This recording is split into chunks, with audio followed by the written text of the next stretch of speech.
Alors, s'il vous plaît, je vous propose de commencer. Pour une fois que je suis à l'heure, il faut quand même essayer de commencer dans les temps. Alors, je vous remercie d'avoir quitté le soleil que nous avons à l'extérieur pour venir dans cet amphithéâtre pour m'écouter. Donc, aujourd'hui, Marc Demeuse, qui a habituellement la fonction de me présenter ou de présenter ce que je vais raconter, ne peut pas être là. Et donc je vais me présenter moi-même, si j'ose dire, bon, ce qui est un peu paradoxal. Alors, j'ai intitulé cette conférence « Filière ou classe hétérogène, comment organiser l'enseignement obligatoire ». Donc il m'a semblé important de réfléchir sur cette question des filières et puis plus généralement sur la façon dont on peut organiser l'enseignement secondaire obligatoire. C'est un peu, je dirais, dans la lignée de ce que j'ai pu vous dire la fois dernière, peut-être parfois un peu trop rapidement, sur les liens entre les politiques éducatives d'une part et les inégalités scolaires. Je crois que c'est important d'essayer de voir comment ce lien peut être analysé. Et il me semble que dans le domaine de l'enseignement obligatoire, la façon simplement dont on répartit les élèves, la logique de répartition des élèves, je pense que c'est un point qui est extrêmement important et qu'il est utile d'étudier, d'autant que nous avons, je dirais, beaucoup de différenciations selon les pays, selon les régions, les cantons, nous allons le voir tout à l'heure. Alors, la première question est en guise d'introduction, donc la question qui se pose est celle de, tout simplement, l'efficacité et l'équité, je dirais, de l'organisation et de la répartition des élèves. Est-ce qu'un regroupement d'élèves par niveau est plus efficace, est plus équitable, est plus efficient, on pourrait dire, les économistes diraient ça, est plus efficient qu'un système de classe hétérogène? Alors, cette question, on peut la présenter, comme je le fais ici, de façon dichotomique. C'est-à-dire, on peut se dire, nous avons le choix entre, d'une part, des systèmes qui filiarisent à l'extrême l'enseignement. Alors, quand on dit filiariser dans l'enseignement obligatoire, de quoi parle-t-on? On parle de façon très concrète d'un palier d'orientation à la fin de l'enseignement primaire qui oriente les élèves en fonction de leur niveau scolaire dans différentes filières. On va dire, pour faire simple, elles sont rarement appelées comme ça, mais des filières pour les bons, pour les moyens et pour les faibles. Alors on leur donne d'autres noms à ces filières pour éviter que la hiérarchisation soit trop explicite, mais il se trouve que le plus souvent, c'est de cette façon que cela se passe. Inversement, on peut choisir de faire des classes hétérogènes avec, je dirais, l'idée de se dire, mettons tous les élèves ensemble et cela permettra, en quelque sorte, d'enseigner à tous la même chose. Donc on est, si vous voulez, dans cette dichotomie, en quelque sorte. Il faut savoir, et je l'aborderai tout à l'heure, que cette dichotomie est un peu formelle. Ce que je veux dire par là, c'est que c'est vrai qu'il existe des systèmes où les filières sont extrêmement hiérarchisées et étanches, et d'autres systèmes qui mettent tous les élèves ensemble, d'accord? Mais il y a aussi beaucoup de ce que j'appellerais des cas intermédiaires. Hein. Vous avez des cas où on mélange un peu les deux, en quelque sorte. Bon. Alors, on va voir un peu comment tout ça s'articule. Alors, ce qu'on peut faire d'abord, et le premier point que j'aimerais aborder, c'est celui des différentes façons de regrouper donc les élèves, de façon un peu descriptive, d'une part. D'autre part, j'étudierai aussi, toujours dans le premier point, les arguments qui sont avancés pour un cas et pour l'autre. j'ai fait mes études en France, dans un pays où on a beaucoup de discours extrêmement forts sur la nécessité d'enseigner à tous les mêmes choses jusqu'à la fin de l'enseignement obligatoire. Et on a mis en place ce qu'on appelle le collège unique. Bon. Et c'est extrêmement intéressant parce qu'on a des discours très forts sur les classes hétérogènes, que tous les élèves doivent accéder à la même connaissance, au même cours, au même programme, au même type d'enseignants, etc. etc. Mais donc ce discours est fort. En même temps, on s'aperçoit que dans la réalité, il y a beaucoup de différences en fonction des établissements et des classes. Donc en fait, on peut dire qu'il peut y avoir d'un côté un discours très militant en quelque sorte sur les classes hétérogènes et l'école intégrée, et puis en même temps, évidemment, avoir une réalité qui peut se présenter de façon tout autre. Donc le premier point, on va voir un peu les différentes façons d'organiser et les arguments qui sont avancés. Ensuite, j'étudierai de façon peut-être un peu rapide, mais quelques éléments importants, me semble-t-il, sur les choix mis en œuvre dans des systèmes éducatifs de l'OCDE. On essaiera de voir comment ça peut s'accompagner d'autres caractéristiques de ces systèmes éducatifs. Et puis, enfin, j'étudierai la question des effets des filières. Alors, cette question des effets sera étudiée au travers d'un certain nombre, pas toute la littérature, bien sûr, parce qu'elle est très nombreuse, bien sûr, mais un certain nombre de travaux assez classiques sur la question, d'une part, et puis d'autre part, je prendrai une étude de cas que j'ai réalisée moi-même sur le cas des cantons en Suisse, qui ont l'avantage de proposer des systèmes, à peu près tous les systèmes possibles que l'on peut observer dans l'organisation, si vous voulez, et la répartition des élèves. Donc je vous en dirai plus, évidemment, tout à l'heure là-dessus. Alors, premier point, comment regrouper les élèves dans les classes? Alors, la première solution, celle que j'ai déjà énoncée, de façon totalement indifférenciée, d'accord. On peut faire des classes hétérogènes. Lorsqu'on discute, notamment sur les enquêtes PISA, on donne souvent l'exemple de la Finlande, hein, lorsqu'on dit, par exemple, qu'il y a en Finlande très peu de différence, en quelque sorte, entre les établissements et les classes, et c'est une façon totalement indifférenciée de distribuer les élèves dans les différentes unités éducatives. Alors, on appelle ça un système compréhensif, de l'anglais Comprehensive School. Ça veut dire quoi, simplement?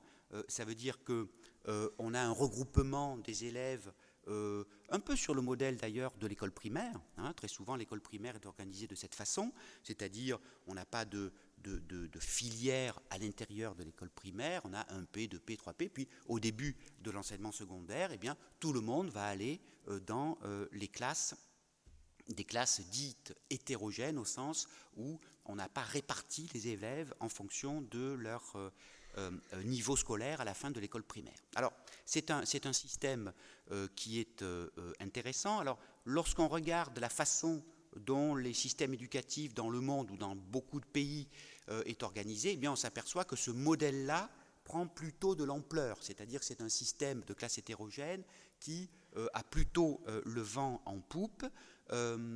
C'est intéressant de dire ça, de voir ça, parce que cela signifie que l'enseignement obligatoire, dès lors qu'on se propose d'enseigner à tous les mêmes programmes, les mêmes plans d'études, eh bien, la solution, si vous voulez, de mettre ensemble les élèves, quel que soit leur niveau, dans certaines classes, dans les classes, eh bien, est plutôt la solution la plus fréquente. Mais, bien sûr, ce n'est pas la seule, on va le voir tout à l'heure.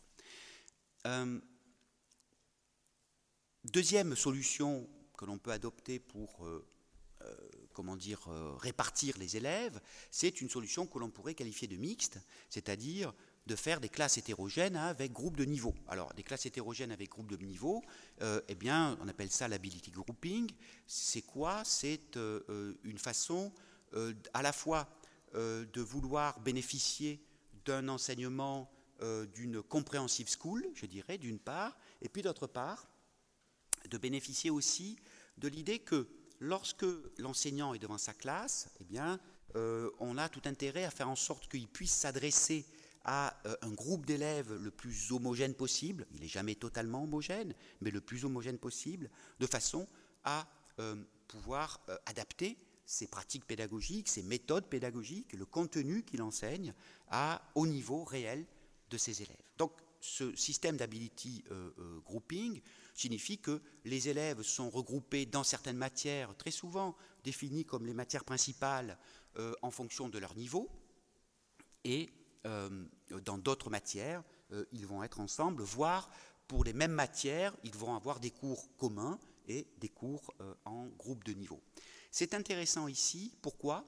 Parce que lorsqu'on fait un regroupement en fonction d'un groupe de niveau dans une classe, ces regroupements sont beaucoup plus mouvants que lorsqu'on parle de filières. Les filières, lorsque vous inscrivez un élève dans une filière, la filière A, la B ou la C, eh bien, très souvent, toutes les observations que l'on a pu faire empiriques, je dirais, sur ce type de système, montrent que les élèves restent à peu près toute leur carrière dans la filière considérée. Il y a très peu de passage d'une filière à l'autre. Donc cette souplesse des regroupements est intéressante parce que, évidemment, on peut jouer sur des éléments empiriques, des éléments, je dirais, d'évolution des élèves. Et puis, une troisième solution, c'est celle que, là aussi, j'ai rapidement énoncée tout à l'heure, celle des filières. Et dans ce cas-là, on a un palier d'orientation, souvent à la fin du primaire, mais on peut très bien imaginer un palier d'orientation plus tardif, d'accord, qui permet de distinguer les élèves donc selon leur niveau. Alors, on a, si vous voulez, une idée qui est relativement simple, c'est que cela permet de faire des classes homogènes, bon, relativement homogènes en tout cas.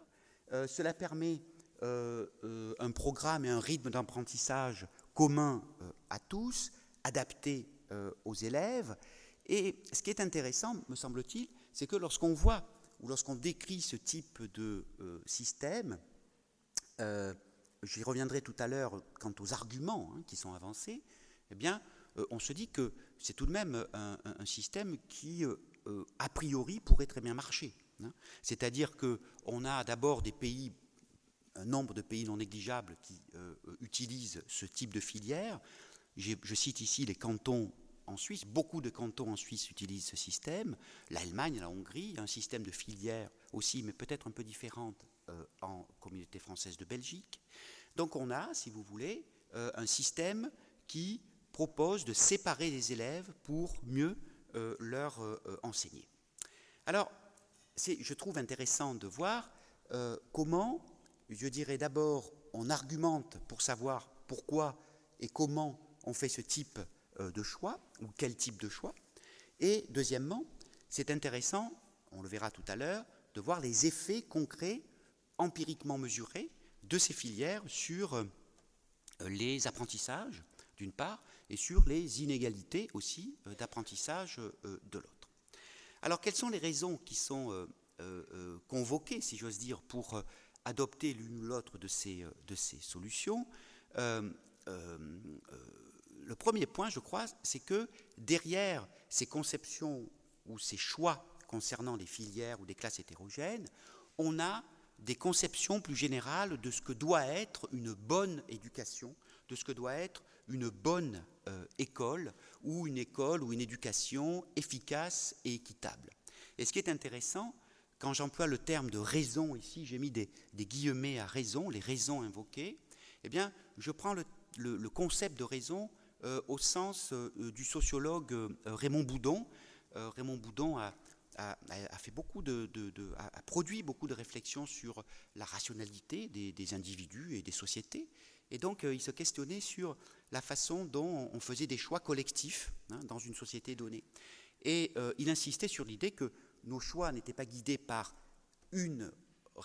la raison, si j'ose dire, avec un grand R, mais par des raisons, des plus loin raisons, qui, en fin de compte, dépendent de beaucoup de choses, et notamment de choix, de valeurs, de perceptions que l'on peut avoir du monde. Bon.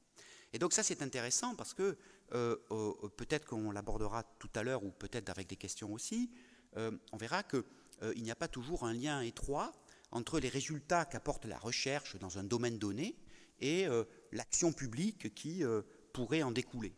Donc souvent, ces choix politiques sont le résultat, je dirais, de valeurs de prénotions parfois, de conceptions qui sont erronées, mais qui paraissent vraies à un moment donné. Bon.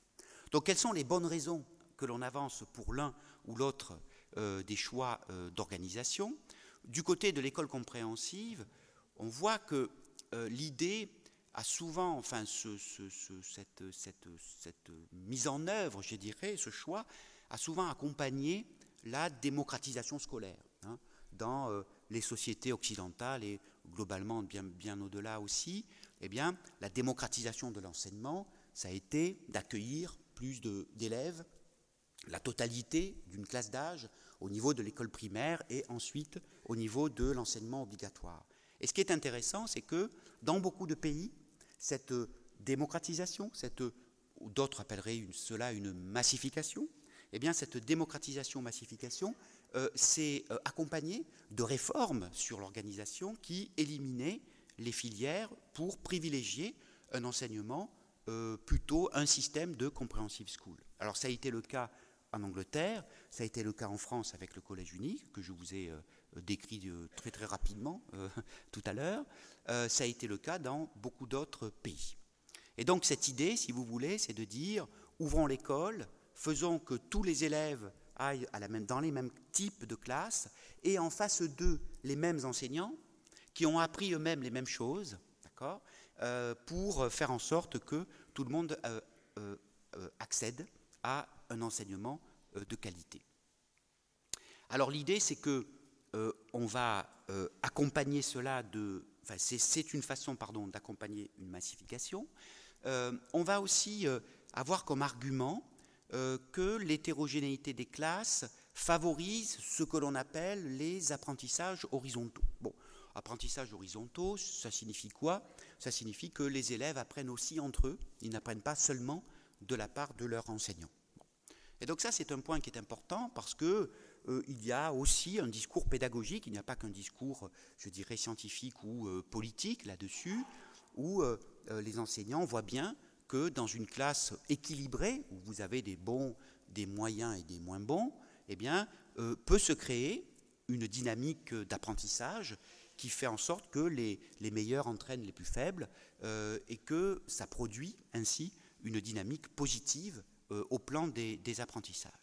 Et donc, il y a cette idée-là qui, me semble-t-il, est extrêmement importante pour argumenter sur la question des comprehensive schools. Et puis, dernier point, peut-être, au plan des objectifs politiques, ça va être plutôt l'idée qui accompagne ce que j'ai dit tout à l'heure sur la démocratisation, une réduction des inégalités, une démocratisation, ici au sens qualitatif du terme, donc une réduction des inégalités, tout simplement parce qu'on propose à tous le même enseignement, on se dit que c'est plutôt, ça peut favoriser l'égalité des chances entre les élèves. Bon. Du côté des groupes de niveau, on a plutôt l'idée d'une pédagogie différenciée en fonction donc du niveau des élèves. Alors on a des arguments qui vont peut-être être plus mélangés. C'est souvent d'ailleurs les groupes de niveau une pratique plus qu'une politique, si j'ose dire. Dans beaucoup d'établissements scolaires, on peut faire des groupes de niveau dans les classes, y compris d'ailleurs à l'école primaire, bien sûr, soit de façon officielle, soit de façon inofficielle, de façon à varier la pédagogie par rapport à ces élèves. Et puis, ensuite, il y a les filières, le choix d'un système plutôt segmenté, si j'ose dire, d'accord ? Le modèle, une sorte de modèle de séparation.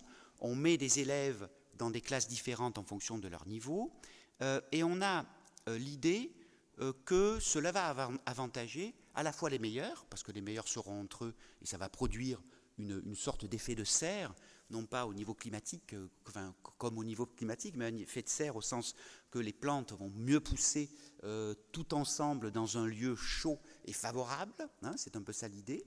Et puis, ça va aussi peut-être aider les plus faibles à réussir. Hein.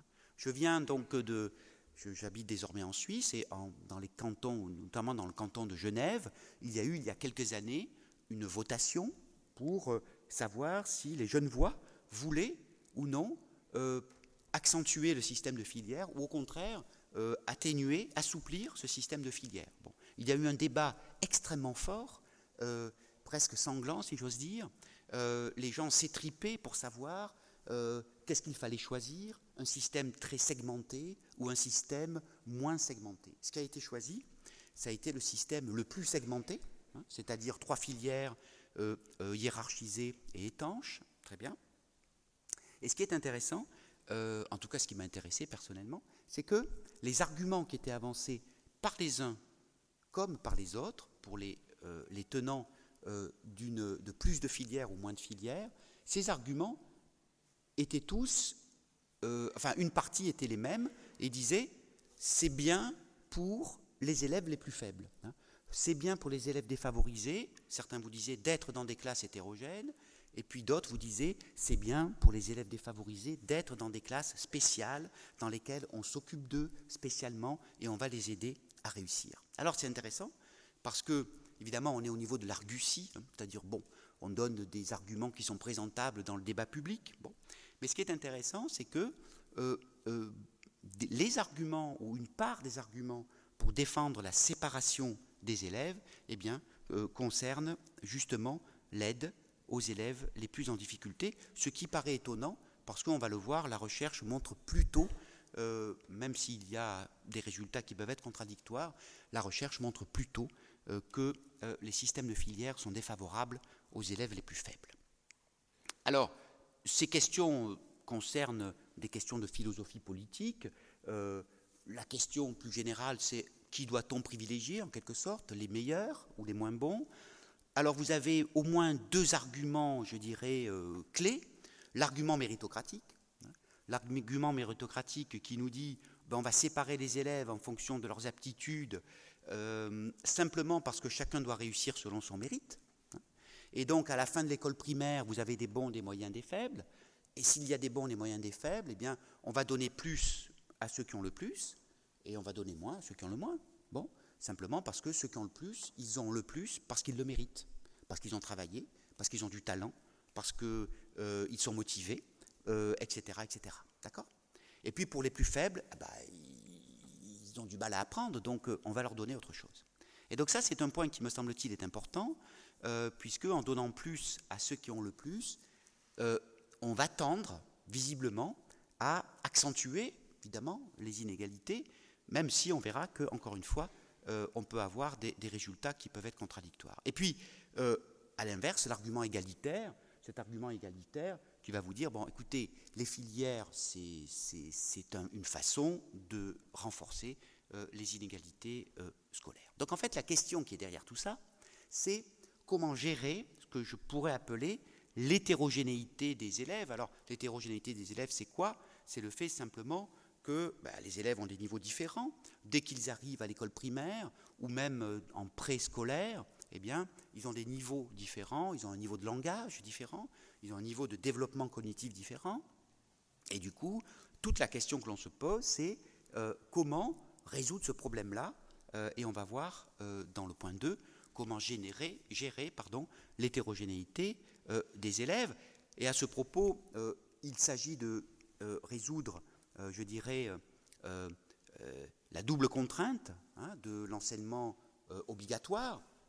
Tout le monde a le droit à une éducation, égalité de droit, et évidemment, tout le monde est inégaux, enfin tous les enfants n'ont pas le même niveau de départ, et cette équation est extrêmement difficile à résoudre, et toute la question, c'est de savoir comment on peut le résoudre. Alors, pour répondre à cette question, j'aurais pu prendre beaucoup de travaux. J'ai pris le travail de Nathalie Mons, qui s'appelle « Les nouvelles politiques éducatives ». C'est un ouvrage qui a été publié en 2007, il est un peu ancien, et je pense qu'il devrait d'ailleurs être réactualisé parce que c'est un livre extrêmement intéressant. Et dans son ouvrage, Nathalie Mons nous propose ce tableau qui résume, me semble-t-il, pas mal la question et les différentes solutions qui sont présentées au travers des différentes solutions au niveau international. Alors d'abord, premier point, ce travail de Nathalie Mons est un travail qui se base à la fois sur les enquêtes PISA. Je pense qu'elle prend je vous dis ça de tête, mais je pense que oui, c'est ça, elle prend l'enquête PISA 2000. Donc c'était la première enquête PISA. Bon. Et puis elle prend aussi tous les éléments qui concernent l'organisation des pays, hein, de tous les pays qui ont participé à PISA 2000, sur la façon dont on gère justement les élèves, comment on les place dans les différentes filières, s'il y en a, dans les différentes classes, est-ce qu'on fait du redoublement ou pas, etc. etc. Donc c'est un travail plutôt je dirais, de synthèse sur les liens qu'il peut y avoir entre, d'une part, la nature des systèmes éducatifs, d'accord, et puis, d'autre part, les résultats que l'on peut mesurer en fonction des acquis mesurés par PISA. Et donc, dans ce tableau, qui est inspiré de l'ouvrage de Nathalie Mons, ce n'est pas exactement le tableau qu'elle présente, je l'ai simplifié pour qu'il puisse simplement tenir dans une diapositive, eh bien, nous montre une typologie des différentes solutions qui sont adoptées dans différents pays. Alors, qu'est-ce qu'on peut voir là? On peut voir d'abord qu'il y a un premier modèle qui est celui de la séparation. Et Nathalie Mons nous dit le modèle de la séparation, c'est une façon de faire des filières. On a un tronc commun qui est extrêmement court, d'accord, et après ce tronc commun, il y a une séparation des élèves dans des filières différenciées. Et dans chacune de ces filières, les élèves vont apprendre des choses différentes, à des rythmes différents, devant des enseignants, souvent, pas toujours, mais souvent différents, en fonction justement de cette filière. Alors, ça c'est un premier modèle. En fait, on verra tout à l'heure que si on rentre un peu plus dans le détail, on pourrait très bien aussi différencier les systèmes de la séparation, parce qu'il y a plusieurs options, bien sûr, qui sont possibles. Ensuite, vous avez trois autres solutions ou types, avec des modèles d'intégration qui sont eux-mêmes différenciés. C'est-à-dire, ce que nous dit Nathalie Mons, et je pense que de ce point de vue, elle a entièrement raison, c'est que le modèle de l'intégration n'est pas unique. Hein, il y a plusieurs options possibles. L'intégration qu'elle appelle individualisée, que je vais détailler tout à l'heure, l'intégration à la carte et l'intégration uniforme. Alors, on a plusieurs pays qui sont indiqués dans la dernière ligne, et ces différents pays eh bien, représentent d'une façon ou d'une autre chacun de ces types. Du côté du modèle de la séparation, l'Allemagne, l'Autriche, la Suisse, en partie la Belgique. Bon. Et ça, c'est intéressant parce qu'effectivement, il y a ce modèle de la séparation qui est, je dirais, actif dans beaucoup de pays. Et en fin de compte, la question que l'on se pose avec Nathalie Mons, c'est de quoi s'accompagne-t-il ce système de la séparation? D'abord, il s'accompagne de redoublements importants, c'est-à-dire c'est des systèmes qui produisent beaucoup de redoublements. Ça n'est pas la seule caractéristique du modèle de la séparation. Je veux dire par là que d'autres systèmes de l'intégration aussi produisent beaucoup de redoublements. On a dès le primaire des classes de niveau, c'est-à-dire une séparation des élèves qui préfigure en quelque sorte ce qui se passera ensuite dans le post-enseignement primaire. Le recours à l'enseignement individualisé est existant, et puis donc on a des cas qui sont présentés comme ça. Et donc ce qui est intéressant ici, c'est que le modèle de la séparation, en fin de compte, on le verra tout à l'heure, on peut savoir ce qu'il produit en termes d'inégalité et en termes d'efficacité. Je vous dirai ça tout à l'heure, pour garder un peu de suspense. Du côté de l'intégration individualisée, qu'est-ce qu'on a comme pays? On a la Finlande, la Norvège, la Suède, la Corée et le Japon, donc un certain nombre de pays qui ont pour caractéristique d'investir dans le recours à un enseignement individualisé, c'est-à-dire un enseignement qui s'adresse individuellement aux élèves en fonction de leur profil, en quelque sorte, scolaire. Et donc, on a là des pays qui souvent, pas toujours, parce que la Norvège, de tête comme ça, où n'a pas des scores extrêmement élevés, mais beaucoup de ces pays ont des scores dans les enquêtes PISA, par exemple, qui sont extrêmement élevés. Évidemment, la Finlande, c'est connu, mais aussi la Corée et le Japon. Ensuite, on a l'intégration à la carte, qui est plutôt le modèle anglo-saxon, qui consiste à non pas faire des groupes de niveau, ou en tout cas non pas des filières, mais à avoir un choix de l'établissement qui est extrêmement répandu. Et ça, c'est le choix, ou c'est le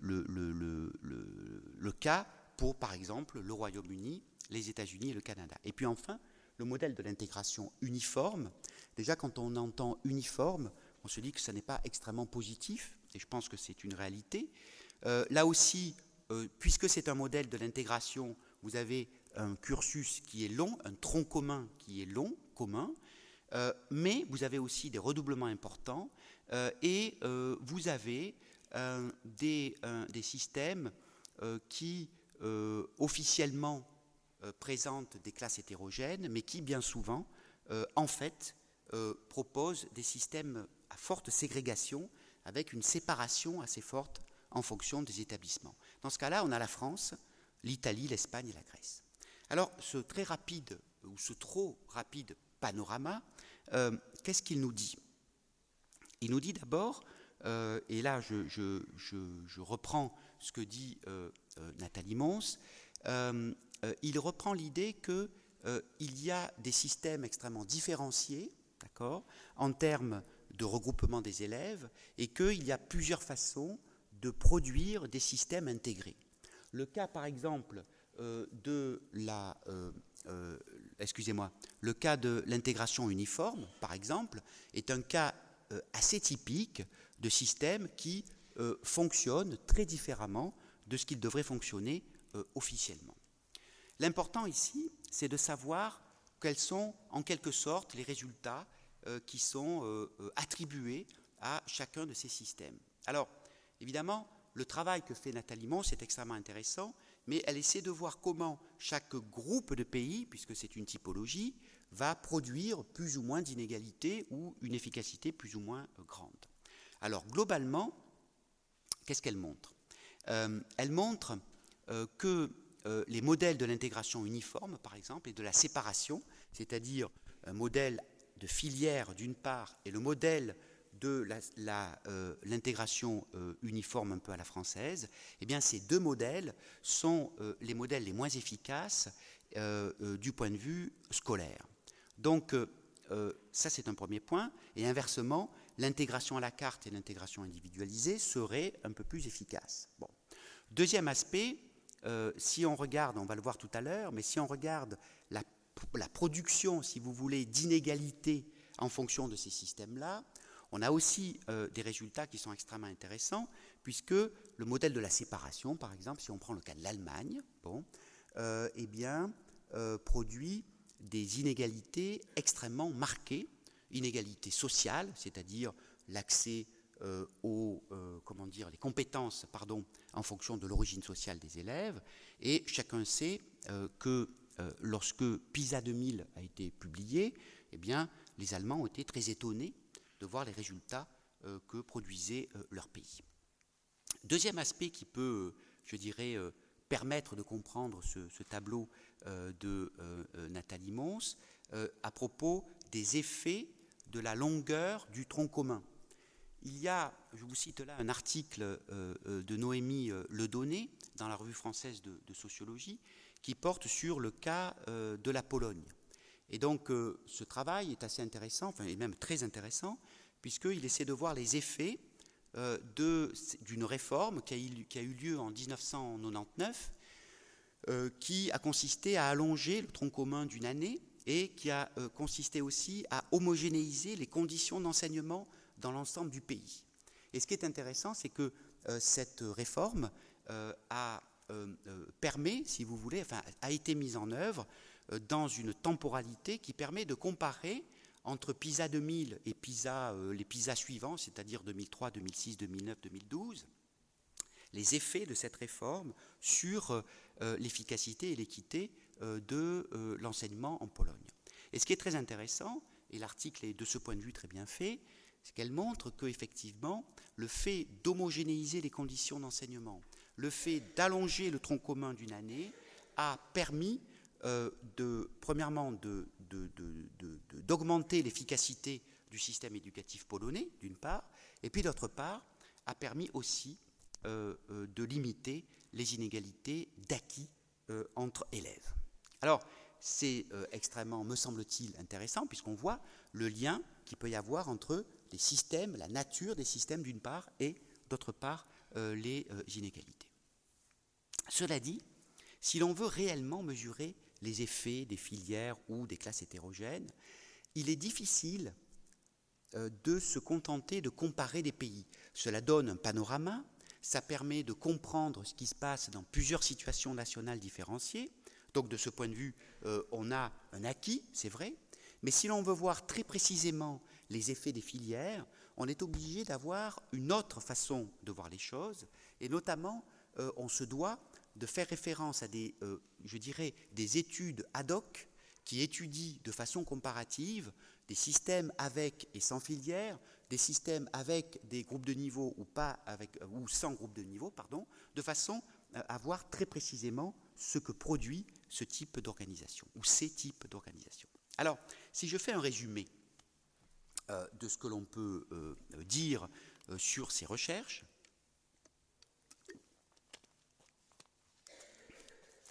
qu'est-ce que l'on a comme résultat? Et puis ensuite, je rentrerai plus avant dans des recherches beaucoup plus précises.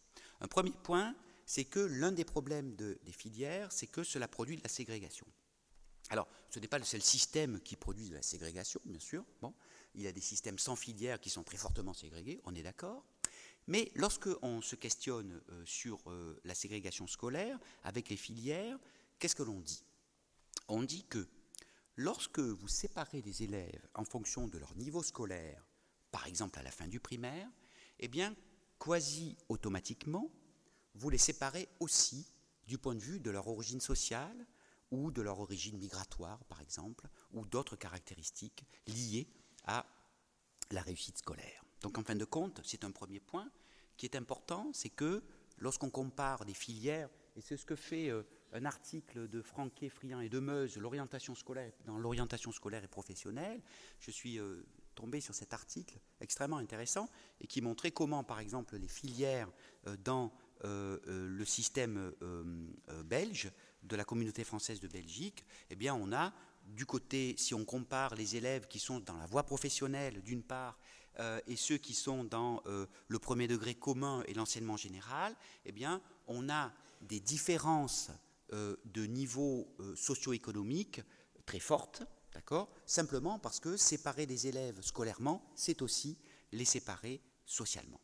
Deuxième aspect, on vient de le voir en quelque sorte avec les résultats de Nathalie Mons, l'efficacité est peu avérée, l'efficacité des filières est peu avérée, c'est-à-dire l'argument béton qui est souvent avancé, c'est de dire ça permet d'être plus efficace, or ça n'est pas vraiment ce que l'on observe. Et puis, troisième point, accentuation des inégalités scolaires, pour une raison qui est relativement simple, c'est-à-dire que si vous prenez des élèves qui sont très bons et vous les mettez ensemble, et puis des élèves faibles et vous les mettez ensemble, a priori, si vous allez leur enseigner des choses très souvent qui vont être différentes, des rythmes qui seront différents, des exigences qui seront différentes, et cela va accentuer les différences initiales. Donc on a, si vous voulez, derrière cette question-là, des questions qui renvoient aux inégalités scolaires. Quelles sont les sources que l'on peut utiliser pour ça ? Je suis très très très loin de tout utiliser, bien sûr, mais je pris quelques éléments pour essayer d'illustrer les différents choix. D'abord, un travail de Kerckhoff qui est assez ancien, 1986, Effects of Ability Grouping in British Secondary School. C'est un article dans l'American Sociological Review. Et donc, c'est un article, on va le voir, qui montre, et qui, en faisant un suivi de cohorte, quels sont les effets de l'ability grouping. Deuxième article, un article beaucoup plus global d'un économiste américain qui s'appelle Anuschek, qui est relativement connu, et qui compare le tracking, c'est-à-dire les pays qui ont un système de tracking, c'est-à-dire de filières, et les pays qui n'en ont pas, pour voir comment les inégalités scolaires évoluent entre le primaire et le secondaire. Et puis, troisième source, Duflo, Duprat et Kremer. Alors, can tracking improve learning? Alors, ça, c'est un article qui est extrêmement intéressant parce que c'est un article qui se base sur une procédure expérimentale et qui montre à peu près l'inverse de ce que montrent en général d'autres articles ou recherches qui portent sur des recherches corrélationnelles. Donc c'est pour ça que j'ai pris aussi cet article pour essayer de m'apporter à moi-même de la contradiction. Voilà. Alors, qu'est-ce qu'on dit du côté de Kerckhoff? C'est une enquête de cohorte, 8500 élèves, sur une période de 5 ans en Grande-Bretagne. Donc c'est plutôt du survey massif, si vous voulez, avec des élèves qui sont différenciés en fonction des politiques conduites dans leur école. Est-ce qu'il y a une séparation des élèves en fonction de leur niveau ou pas? Et ce que montre... Alors, et ces élèves sont suivis entre 11 et 16 ans. Et l'organisation, ce que montre Kerckhoff, c'est que l'organisation en classe de niveau accentue les différences entre élèves forts et faibles par rapport à une organisation qui n'est pas en classe de niveau. De ce fait, on voit que il conclut par l'idée que ces classes pénalisent les élèves les plus faibles et avantagent légèrement les plus forts. Donc ça, c'est un point qui est important, puisque cela permet de montrer qu'il y a cette différenciation qui fait que les plus forts progressent et les faibles progressent beaucoup moins, voire, j'allais dire régressent, c'est un peu excessif. Deuxième source que l'on peut utiliser, c'est Anouchek. Alors Anouchek, lui, il va utiliser des choses beaucoup plus globales, si vous voulez. On n'est pas dans le survey extrêmement précis avec des études de cohorte, et on sait que c'est extrêmement long et délicat à mettre en œuvre. On a plutôt, avec Anouchek, des travaux qui portent sur des comparaisons un peu globales qui concernent des enquêtes internationales. Alors, le principe qu'il utilise, c'est la chose suivante. Il nous dit, on a un certain nombre de pays dont on connaît le niveau d'inégalité de compétences des élèves au niveau du primaire, avec les enquêtes Teams et Pearls, d'accord. Et on a la même chose avec PISA, d'accord, dans l'enseignement secondaire. Et le raisonnement que met en œuvre Anouchek, c'est de dire, on va comparer le niveau d'inégalité entre élèves dans le primaire, pour ces pays, avec le niveau d'inégalité dans le secondaire dans ces mêmes pays. Et donc, on va pouvoir voir, et on va distinguer les pays qui ont des filières, d'autres qui n'en ont pas, et donc on va voir quels sont les résultats que ça produit. Alors, je vous propose simplement de vous montrer ce graphique. Je ne sais pas si vous le voyez bien, parce que la qualité de l'image laisse un peu à désirer, veuillez m'en excuser. Mais Inequality in Primary and Secondary School, donc c'est simplement une mesure d'inégalité. On a une échelle centrale qui indique l'écart type, si vous voulez, c'est-à-dire la différence de score entre élèves à l'intérieur de chaque pays comparée à la moyenne. D'accord ? Donc, par exemple, les pays qui seraient tout en haut, vous avez la Nouvelle-Zélande à gauche. Qu'est-ce que ça signifie ?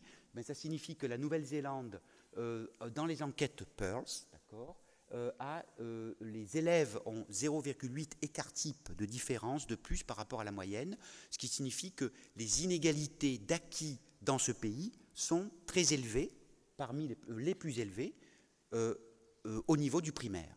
D'accord ? Et puis si on suit le trait rouge qui relie la Nouvelle-Zélande dans le secondaire, qu'est-ce qu'on a ? On a un trait qui diminue. Et donc, ça signifie quoi? Ça signifie que le niveau d'inégalité entre élèves dans le primaire est plus fort en Nouvelle-Zélande que dans le secondaire dans ce même pays. Voilà, tout simplement. Et donc ça, c'est assez intéressant parce que vous avez deux types de pays qui sont définis. Vous avez les pays qui sont définis par un trait rouge, qui sont les pays qui n'ont pas de filière dans le secondaire après 15 ans, avant 15 ans, pardonnez-moi, d'accord. Et puis les autres pays qui ont un trait noir, pour lesquels on a des filières avant 15 ans. Alors, ça explique que donc, certains de ces pays ont des filières très tôt, comme l'Allemagne, d'autres ont des filières beaucoup plus tardivement.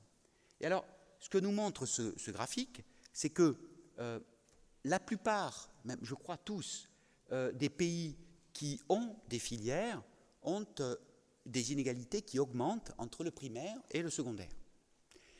Les pays qui ont un trait rouge, c'est-à-dire qui n'ont pas de filière, ont des inégalités qui diminuent entre le primaire et le secondaire. Alors, ce travail est assez intéressant parce qu'il donne un panorama, si vous voulez, un peu complet sur la façon de réfléchir sur ces filières. On a vu qu'avec Kerckhoff, on avait plutôt une méthode d'enquête longitudinale, de comparaison de cohortes, en quelque sorte. Avec Anouchek, on a plutôt des comparaisons globales à partir des enquêtes de l'IEA et de l'OCDE, et on regarde l'évolution entre le primaire et le secondaire, d'accord. Et puis, troisième exemple, on peut voir la recherche expérimentale, donc qu'est-ce que nous apprennent les recherches expérimentales. Et donc là, j'ai pris Duflo, Dupas et Kremer en 2009, qui est un article qui est extrêmement intéressant parce que les enquêtes expérimentales dans le domaine à large échelle, au sens où c'est une enquête qui expérimente non pas dans un laboratoire, mais dans la réalité d'un pays. Ça se passe au Kenya, d'accord. Et les fonds, il y a eu des fonds gouvernementaux pour diviser par 2 les effectifs par classe en primaire. Donc on est passé dans ce pays de 84 élèves par classe en primaire à 46. D'accord. Donc c'est un projet gouvernemental. D'accord. Et à l'occasion de ce projet gouvernemental, eh bien, a été mis en place un système de comparaison avec d'un côté 60 écoles qui vont être, dans lesquelles les élèves vont être affectés dans des classes de niveau, c'est-à-dire avec des filières, les classes de bons élèves, les classes de mauvais élèves, on va dire. Et puis, comparativement, 61 écoles qui vont présenter des élèves répartis de façon aléatoire dans les classes. Donc on va avoir plutôt des classes hétérogènes. Et donc cette comparaison ou ce dispositif expérimental permet des comparaisons entre des classes hétérogènes et des classes de niveau. Et donc l'idée, c'est que on va comparer les résultats des élèves qui sont testés en début d'année, qui sont testés en fin d'année et qui sont testés encore une année après la fin de l'expérience, de façon à voir quels sont les effets à long terme de ces systèmes-là. Environ 10 000 élèves participaient à cette enquête. Alors, je l'ai dit tout à l'heure, l'intérêt de ce travail de Duflo et de ses collègues, c'est justement de proposer des résultats qui sont plutôt en rupture avec ce que nous apprennent d'autres types d'enquêtes. Alors, effect of tracking 1 year after the intervention ended, c'est-à-dire 1 an après la fin d'intervention. On a l'effet du tracking, c'est-à-dire l'effet de la division en filières.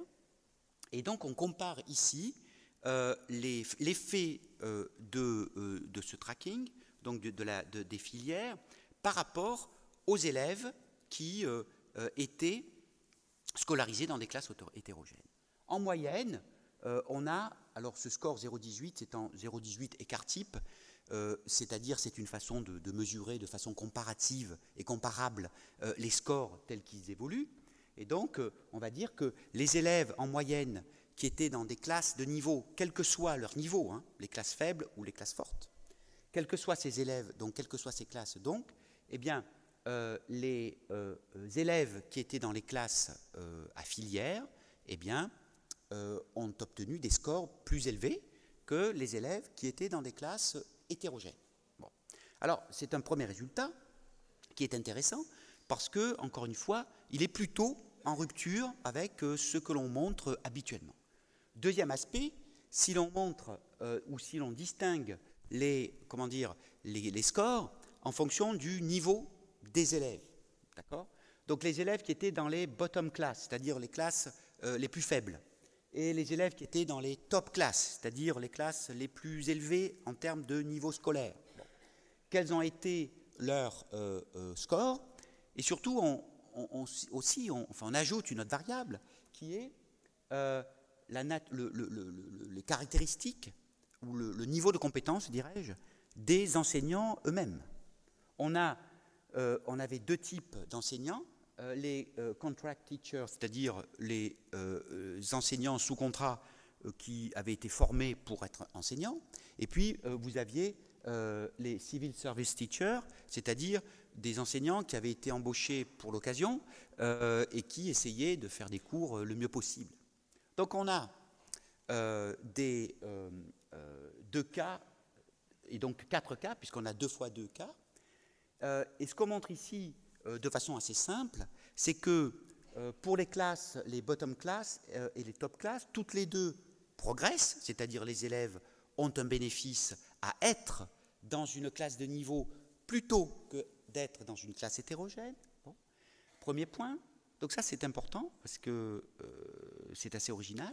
Deuxième aspect, c'est que les élèves qui sont dans les top classes progressent plus que ceux qui sont dans les bottom class, c'est-à-dire les plus faibles progressent moins que les plus forts. La différence n'est pas énorme, mais elle existe.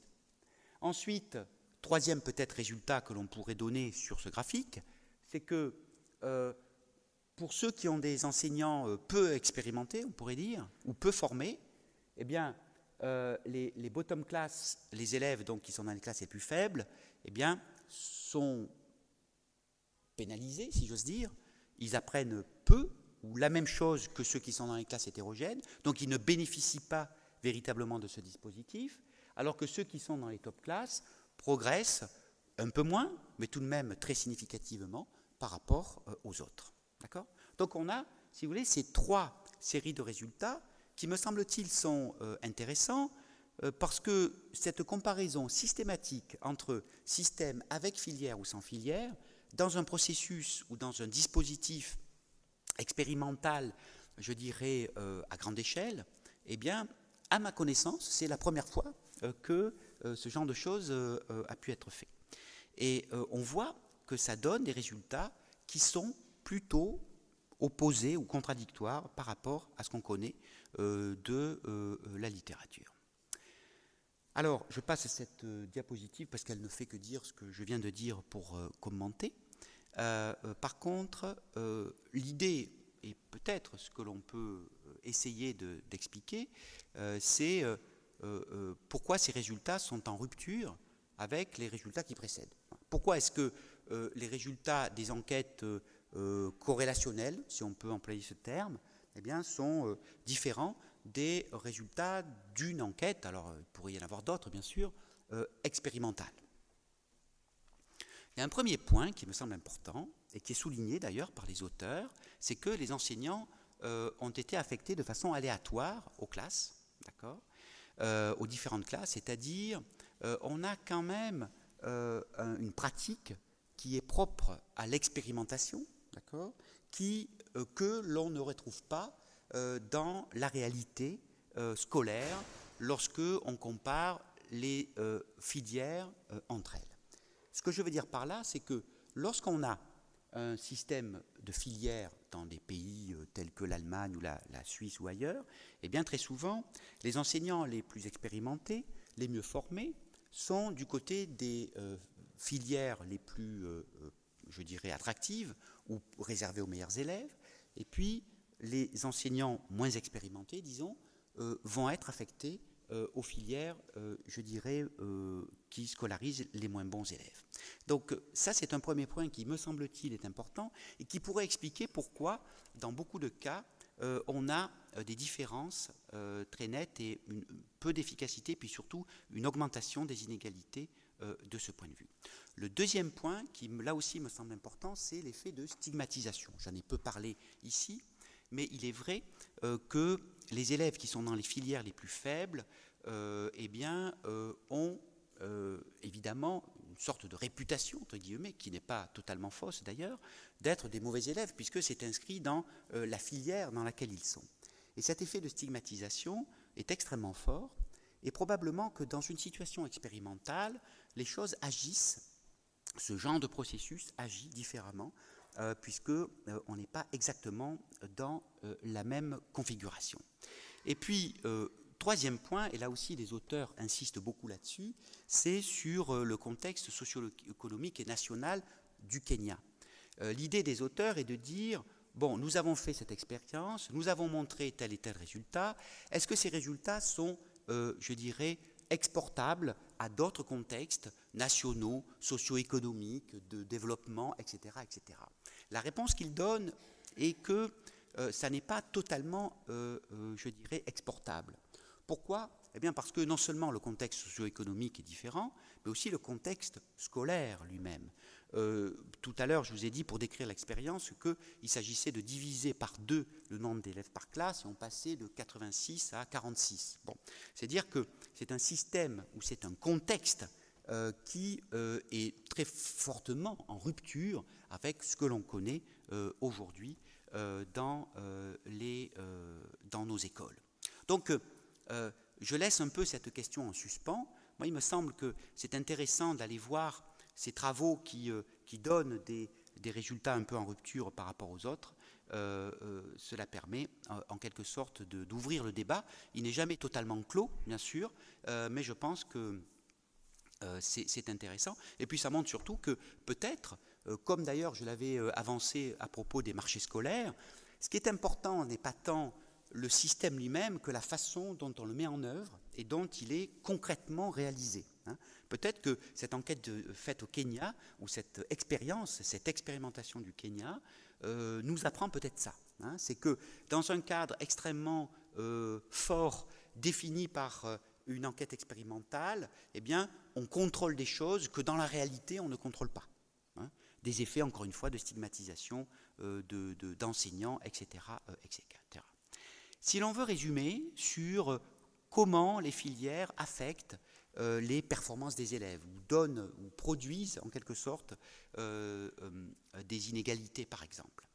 Je dirais qu'il y a au moins 3 points que l'on peut évoquer. Le premier, c'est la quantité et la qualité de l'instruction qui est donnée aux élèves. Bon, ça c'est un premier point. Je pense que c'est une chose importante. Je me permets de faire une référence à un des cantons suisses dans lequel je vis, le canton de Vaud. Et donc vous avez un système où il y a eu pendant très longtemps un système très hiérarchisé, où vous aviez une des filières qui s'appelait la VSO, donc je ne sais plus ce que veut dire VSO, enfin, c'était la filière réservée aux élèves vraiment les plus faibles. Bon. Alors ça posait énormément de problèmes, parce que, c'était des filières qui rassemblaient à peu près tous les plus défavorisés au plan socio-économique et les enfants d'immigrés. Bon. Donc on avait, si vous voulez, une filière dans laquelle personne ne voulait aller, et n'y aller que ceux qui ne pouvaient pas faire autrement. Bon. Et puis surtout, c'était une filière dans laquelle on apprenait à peu près rien.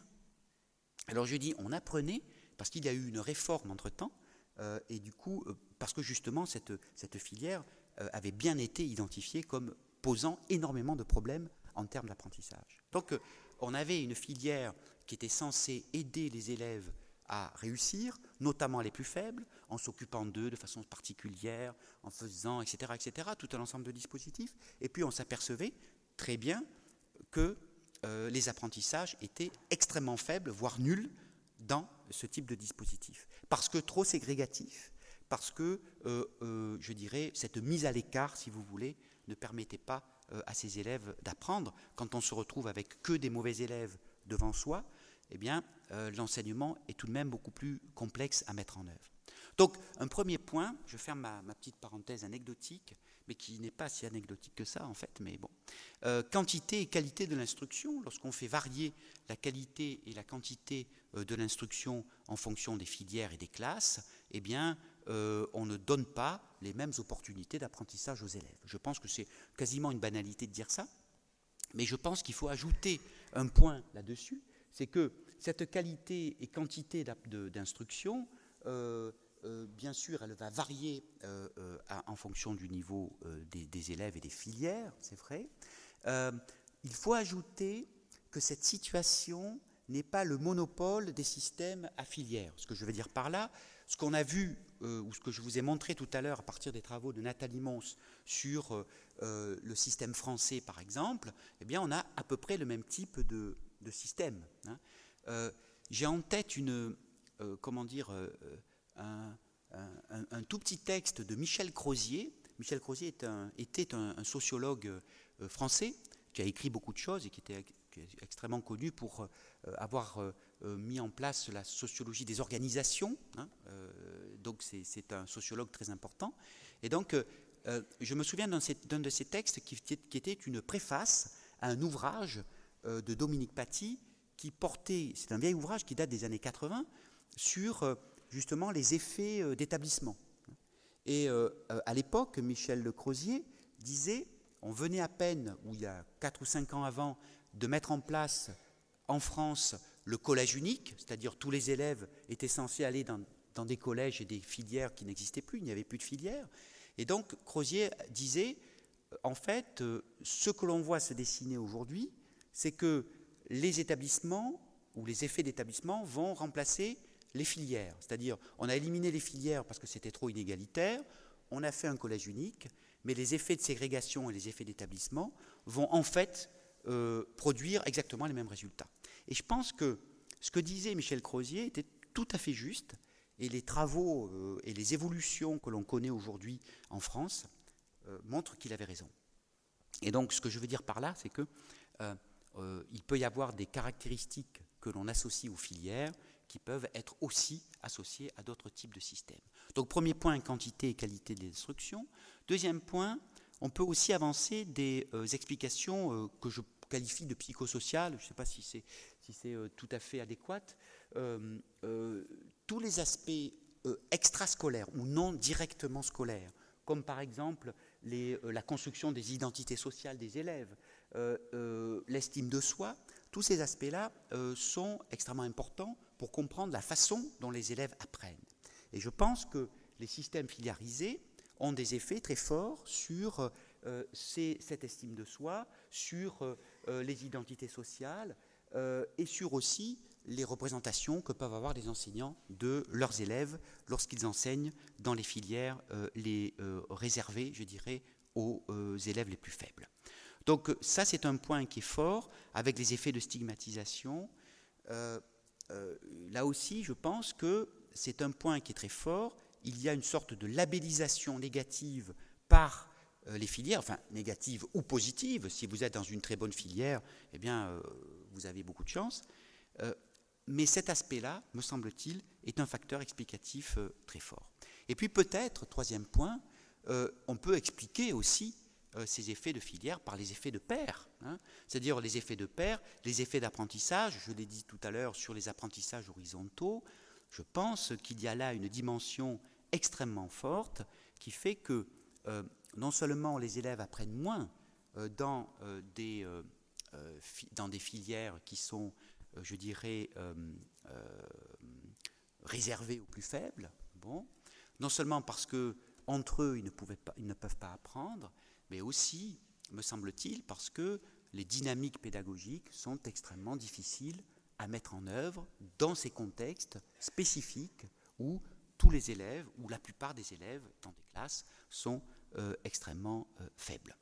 Donc, ces trois explications, me semble-t-il, elles sont intéressantes. Pourquoi ? Parce qu'elles permettent d'expliquer les effets des filières sur les inégalités par l'intermédiaire de processus de ségrégation, en fin de compte. C'est-à-dire, le problème qui se pose, c'est pas tant les filières elles-mêmes, comme le montre le travail de Duflo, c'est la façon concrète dont elles sont mises en place et les effets qu'elles peuvent avoir dépendent de cette mise en place concrète. Alors, pour démontrer en quelque sorte cela, je vous propose une étude de cas. Je me suis dit que le plus instructif est de montrer comment, dans un cas particulier, il peut y avoir des effets différenciés des systèmes plus ou moins filiarisés, etc. Pour cela, j'ai pris le cas de la Suisse. Pourquoi ? D'abord parce qu'évidemment, je connais bien la Suisse, donc ça c'est évident, mais aussi parce que la Suisse a une particularité, c'est que c'est un pays qui, comme je crois avoir déjà eu l'occasion de le dire, a autant de systèmes éducatifs que de cantons. Donc vous avez un pays, un pays où vous avez 26 systèmes éducatifs. D'accord ? Donc si vous allez, votre voisin, si vous voulez, n'a pas la même école, n'a pas le même système, etc. Alors il y a eu des politiques d'harmonisation, qu'on appelle un système Armos, mais cette harmonisation est extrêmement minimale. Dans tout ce qui concerne l'organisation de l'enseignement secondaire, chaque canton est responsable de son organisation. Donc, à la fois, c'est, je pense, un problème si vous voulez déménager et changer de canton lorsque vous êtes suisse, d'accord ?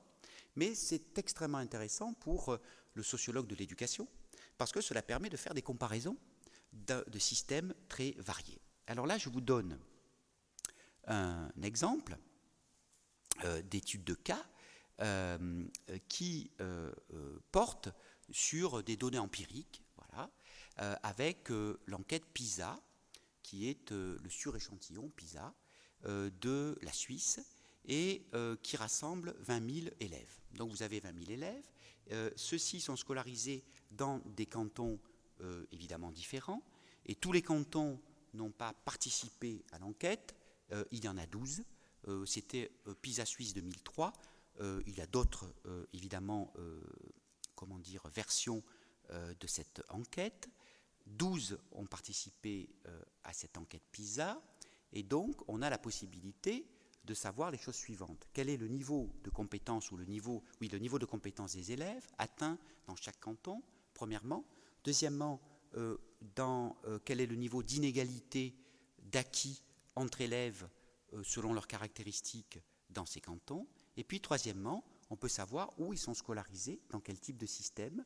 Est-ce qu'ils sont dans les filières ou pas des filières en fonction de ces choses-là. Et donc, lorsque on voit les résultats, d'abord, il y a un point important à souligner, c'est que certains cantons ont des filières extrêmement rigides, comme par exemple le canton de Vaud, ou d'autres cantons comme le canton de Zurich par exemple, et puis d'autres cantons ont fait des choix beaucoup plus mixtes. Soit ils ont des systèmes non filiarisés avec des groupes de niveau dans les classes, soit ils ont des systèmes qui peuvent être mélangés en quelque sorte, c'est-à-dire on a des filières mais elles sont assouplies, le palier d'orientation est un peu plus tardif, etc., etc. Donc on a en quelque sorte la possibilité de voir comment ces systèmes filiarisés plus ou moins fortement peuvent avoir des résultats sur les élèves et sur les inégalités. Quelle est la question que l'on se pose? Je l'ai écrite en gras ici. Dans quelle mesure le degré de ségrégation des élèves dans les différentes filières des cantons rend-elle compte de l'ampleur des inégalités scolaires? Bon. Donc en quoi est-ce qu'on peut dire que la mise en œuvre concrète des filières produit des effets plus ou moins forts sur les inégalités? Alors évidemment, cette question est une question classique de la sociologie de l'éducation. Elle a été traitée par de nombreux chercheurs, notamment des chercheurs belges, bien sûr. Je vais vous donner déjà d'emblée, comme ça, un petit résultat. Vous avez ici un graphique qui permet de faire la relation, de mesurer une relation extrêmement simple entre, d'une part, l'ampleur des inégalités scolaires de performance, d'accord, c'est l'axe vertical, et la ségrégation sociale des filières, qui est l'axe horizontal. Et puis, vous avez à l'intérieur de ce graphique des points dont chacun représente un canton, simplement. Donc, vous avez des cantons, je vous lis simplement le titre du graphique, ségrégation sociale des filières et inégalité sociale dans les cantons suisses. Donc, ce travail ou ce graphique montre quoi? Il montre la relation entre, d'une part, les inégalités et d'autre part, la ségrégation, Et on voit que les différents cantons ne se distribuent pas de la même façon. Vous avez ceux qui, par exemple, en bas à gauche, comme Fribourg et le Jura, et ça c'est un cas intéressant, je vais vous dire pourquoi tout à l'heure, ont un niveau de ségrégation très faible entre filières et un niveau d'inégalité très faible aussi. Et ce qui est intéressant, c'est que lorsqu'on regarde sur le papier officiellement l'organisation de Fribourg et l'organisation de Jura, eh bien on a deux cas extrêmement différents. En Fribourg, on a des filières qui sont étanches et hiérarchisées. Les élèves sont orientés dans une filière pour bons élèves, moyens ou faibles. Du côté du Jura, on a un système qui n'a pas de filière, avec simplement des classes hétérogènes, avec des groupes de niveau. Donc on a en fait, et ça c'est ça qui est intéressant, des cantons ou des systèmes qui sont très éloignés par leur fonctionnement officiel et très proches par les résultats qu'ils proposent. Autre, si on va tout en haut du graphique, on a tout en haut Zurich, et puis assez proches, Argovie et Saint-Gall, ce sont trois cantons alémaniques qui proposent un système filiarisé, là aussi, très fort, d'accord, et dans lesquels à la fois la ségrégation entre élèves, c'est-à-dire la différence sociale des filières est très forte et les inégalités de performance sont très fortes aussi. Et enfin, si on prend, alors j'allais dire le milieu, vous me direz c'est la plupart des cantons, mais lorsqu'on regarde cela, on voit que beaucoup de cantons se situent dans une position moyenne. Alors il y a bien sûr ce qu'on appelle du bruit, de la dispersion autour de cette droite de régression, mais on a tout de même l'idée que ces cantons, parfois, plus la ségrégation augmente, plus les inégalités vont aller en augmentant. Alors, ce qui est intéressant ici, c'est donc de voir la distance qu'il peut y avoir entre, d'une part, le système officiel et, d'autre part, le système réel, ce qu'il produit en termes d'inégalité, premièrement. Deuxièmement, on peut aussi souligner la dispersion, par exemple, quand vous voyez Berne francophone, Turgovie, Vaud et Berne alémanique, ou le Valais ou Neuchâtel, on a des cantons qui proposent, en fin de compte, qui ont un niveau d'inégalité assez constant, avec des ségrégations sociales de filières différenciées. Donc, tout n'est pas expliqué, bien sûr, par la ségrégation, tout n'est pas expliqué par la filiarisation, mais par contre, ce que l'on peut dire, c'est que plus on accentue cette ségrégation, plus, je dirais, les inégalités vont être fortes. La même chose, si on fait le même raisonnement à propos, non pas de la ségrégation sociale, mais de la ségrégation des migrants dans les filières, on a le même type de résultat, peut-être un peu plus accentué, puisqu'on a ce qui se dessine, c'est deux groupes de cantons, ceux qui sont les plus ségrégatifs, Zurich, Saint-Gall, Turgovie, Argovie. Ces quatre cantons sont ceux qui ont les filières les plus différenciées au plan du statut migratoire des élèves. En d'autres termes, lorsque vous allez à Zurich, eh bien, vous avez de fortes chances de trouver les enfants de migrants dans les filières réservées aux élèves les plus faibles. D'accord ? Et ce phénomène est extrêmement fort parce que non seulement ce sont les enfants de migrants, mais aussi de migrants défavorisés. D'accord ? Et donc, ce principe-là, si vous voulez, produit des inégalités d'acquis entre élèves migrants et non migrants qui sont extrêmement fortes. Dans d'autres cantons, eh bien, on a des situations beaucoup plus nuancées de ce point de vue, et c'est probablement ce qui explique les plus faibles inégalités entre ces deux types d'élèves. Alors, je vous ai fait ce commentaire, et donc je pense que ce n'est pas la peine que je le répète. Je vous propose de passer directement à la conclusion. Qu'est-ce qu'on peut dire en conclusion de tout ce que je viens de vous raconter? Un premier point, et qui est un élément de contexte qui me semble important, c'est que lorsqu'on demande aux familles, lorsqu'on demande aussi aux enseignants, mais plutôt aux familles ou sous la forme d'une votation, par exemple, eh bien, lorsqu'on demande qu'est-ce que vous préférez comme système? Est-ce que vous préférez un système avec filière ou un système sans filière? Les familles répondent massivement, ça a été le cas dans le canton de Vaud et dans le canton de Genève, elles répondent massivement, on est pour des filières, d'accord? On est pour séparer les élèves en fonction de leur niveau de compétences à la fin de l'enseignement primaire. Donc ça, c'est un premier point qui, me semble-t-il, est important parce qu'il y a une croyance forte dans ce système filiarisé. Alors, c'est le cas en Suisse. Peut-être que la même question posée ailleurs n'aurait pas les mêmes réponses, probablement. Mais il n'empêche que c'est un vrai débat. Il y a aussi un débat en France, par exemple, sur l'utilité de revenir à des filières et de laisser tomber le collège dit unique. Lorsqu'on regarde les résultats scientifiques, par contre, on voit que ces résultats vont plutôt dans le sens de montrer que ces filières produisent plus d'inégalités sans pour autant être globalement plus efficaces. Et donc, cela dit, à l'exception, bien sûr, de l'enquête expérimentale de Duflo, dont il faudrait fouiller, je pense, le pourquoi du comment, pour savoir comment on arrive à des résultats aussi intéressants d'ailleurs et à l'opposé de ce que l'on trouve habituellement. Alors, la question qui se pose, me semble-t-il, c'est pourquoi est-ce qu'on fait toujours des filières dans l'enseignement obligatoire, hein? Pourquoi est-ce qu'on fait toujours ce choix?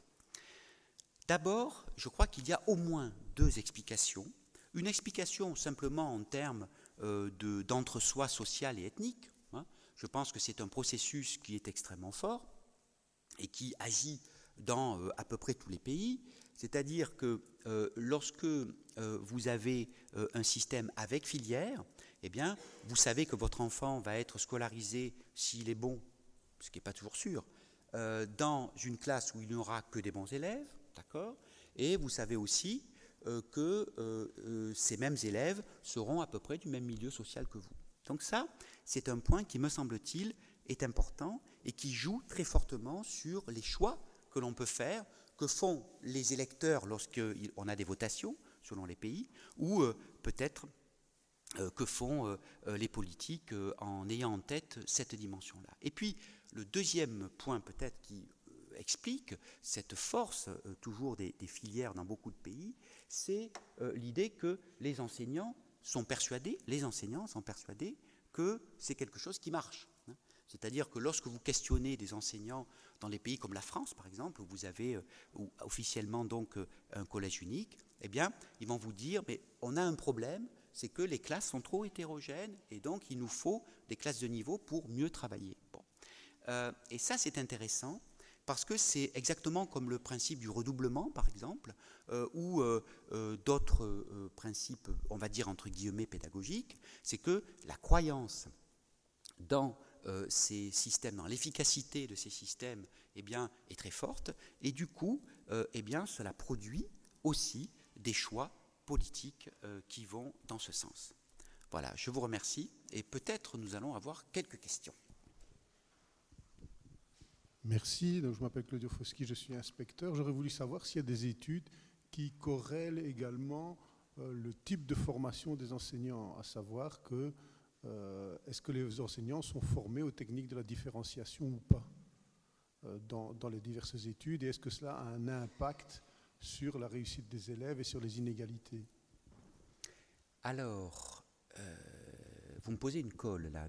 Je ne connais pas d'études. Alors, ça ne veut pas dire qu'il n'y en a pas, hein, loin de là. Je pense que s'il n'y en a pas, il faudrait en faire. Parce que je pense que le rôle de l'enseignant dans ce cas-là est extrêmement important. Non seulement en termes de techniques pédagogiques, d'outils pédagogiques, mais aussi en termes de capacité à enseigner à des élèves plus ou moins forts, on va dire, au plan académique.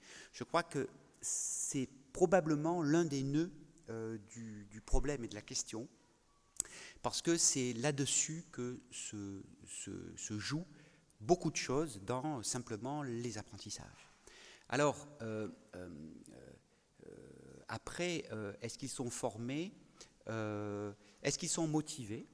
Par exemple, est-ce qu'un enseignant qui enseigne à des élèves dans des classes de filières pour élèves faibles? Est-ce que la motivation est la même? Est-ce que l'envie d'enseigner est la même? Est-ce que les enseignants ne se trouvent pas, peut-être, hein, je fais des hypothèses devant vous à voix haute comme ça, je réfléchis, est-ce qu'ils ne se sentent pas dévalorisés d'enseigner à des élèves faibles et tout un ensemble de processus qui peut expliquer que la transmission peut se faire peut-être de façon moins efficace? Est-ce que aussi ils ont la capacité de conduire des classes qui peut-être posent plus de problèmes de discipline, d'écoute, d'investissement, de connaissance des règles de vie dans la classe que dans d'autres classes? Est-ce qu'ils ont les techniques? Est-ce qu'ils ont l'expérience? Donc je pense que ça, c'est un point extrêmement important. Alors, après, il faudrait voir. J'essaie de faire une étude. Bon, je vais faire une étude en Suisse pour comparer les différents cantons, et notamment cette dimension des enseignants et quels sont les enseignants qui enseignent dans quelle filière, est, je pense, absolument déterminante. Mais je ne peux pas répondre très concrètement sur votre question en termes de résultats de recherche. Par exemple, je n'ai pas trouvé sur les filières, je sais qu'il y a des systèmes de filières en CFB, je n'ai pas trouvé de travaux, mais peut-être j'ai mal cherché, qui comparaient de façon extrêmement précise les filières. Je ne sais pas s'il y en a vraiment, mais qui comparaient les parcours, je veux dire, des élèves. Alors, peut-être que ça n'est pas un objet de recherche considéré comme pertinent, je ne sais pas, dans le système belge, mais peut-être que ça serait une façon aussi d'étudier les parcours des élèves et de voir comment ils se différencient en fonction du système et de l'offre de formation, en fin de compte, qu'on leur propose. Je vous remercie beaucoup et je vous souhaite une bonne soirée.